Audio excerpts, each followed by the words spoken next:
નમસ્કાર મિત્રો, hello education પર આપનું સ્વાગત છે।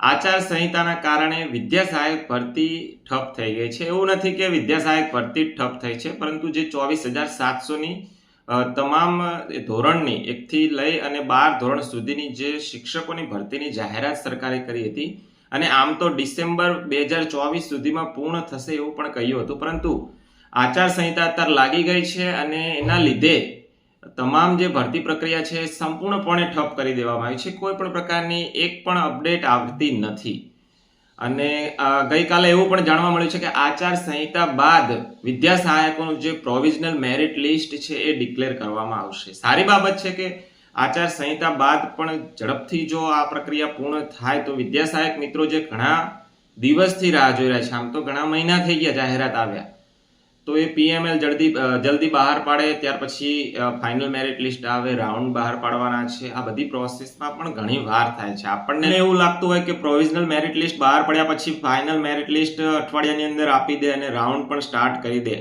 આવું શક્ય છે, પરંતુ જો ક્રમિક ભરતી કરવા જાય છે તો જ પ્રોબ્લેમ થાય છે, કેમ કે હજી 9, 10, 11, 12ની જે ભરતીઓ છે એને પૂર્ણ કરે, એના ઓર્ડર જનરેટ થાય અને ત્યાર પછી 6 થી 8ની ભરતી, 1 થી 5ની ભરતી, આ રીતની પ્રોસેસ સ્ટાર્ટ કરે। આમ જોતા તો ક્રમિક ભરતીનો જે ઉદ્દેશ્ય છે એ સારો છે, પરંતુ જ્યાં સુધી ક્રમિક ભરતીમાં કેવું છે કે જ્યાં સુધી ઓર્ડર વ્યક્તિને 11, 12ના, 9, 10ના એ પ્રમાણે ક્રમિક રીતે નથી મળતા ત્યાં સુધી જે ઉમેદવાર છે ક્રોસિંગ તો કરવાનો જ છે। કોઈ ઉમેદવારને 6 થી 8માં લીધા બાદ એને જો પહેલો ઓર્ડર 6 થી 8માં મળી ગયો હોય તો પછી એ 9, 10માં એને ઓર્ડર મળે તો ત્યાં સ્વાભાવિક છે કે જવાના ચાન્સીસ રહે છે। આ ક્રમિક ભરતીના લીધે ઘણા નબળા મેરિટ વાળા છે આવા ઉમેદવારોને ફાયદો પણ થાય છે, પરંતુ ક્રમિક ભરતીના લીધે ચોક્કસ ભરતી જે પ્રક્રિયા છે એની અંદર લેટ થવાની સંભાવના ચોક્કસ છે અને અત્યાર સુધી લેટ થયું જ છે, આપણે જોયું પણ છે। તો તમે ધોરણ 1 થી 5 અને 6 થી 8ની અંદર જુઓ તો વિષયવાર, જિલ્લાવાર કેટલી જગ્યાઓ છે, કેટેગરીવાર કેટલી જગ્યાઓ છે, આ પણ હજી ડિક્લેર કર્યું નથી। આ તો સરકાર જેમ જેમ કલેક્શન થઈ જશે એમ જગ્યાઓ એ મૂકી શકે છે। વેબસાઇટ પર જોતા રહેવાનું છે, એના પર જગ્યાઓ મળી રહેશે। પીએમએલ છે એ આચાર સંહિતા બાદ આવશે તો આપણને બધાને ખ્યાલ જ છે। પીએમએલ પછી પણ ઝડપી પ્રક્રિયા, ભરતી પ્રક્રિયા થાય એવી આશા રાખીએ।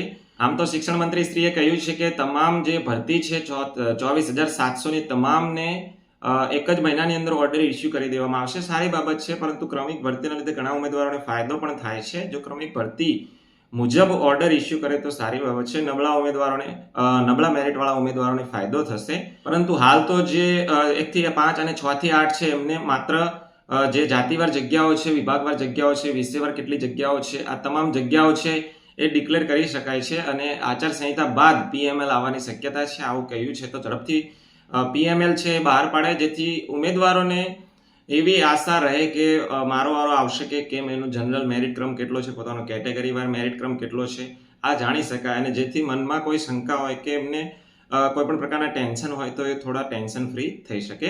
આજના વિડીયો બસ આટલું જ જોવાનું છે મિત્રો। વિદ્યા સહાયક ભરતી રિલેટેડ કોઈ પણ ક્વેશ્ચન હોય તો કમેન્ટ બોક્સની અંદર અવશ્ય કમેન્ટ કરજો। ચેનલ પર ન હોય તો ચેનલને સબસ્ક્રાઇબ કરી દેશો। વિડીયો ગમે તો અન્ય તમામ મિત્રો સુધી આ વિડીયોને અવશ્ય શેર કરશો।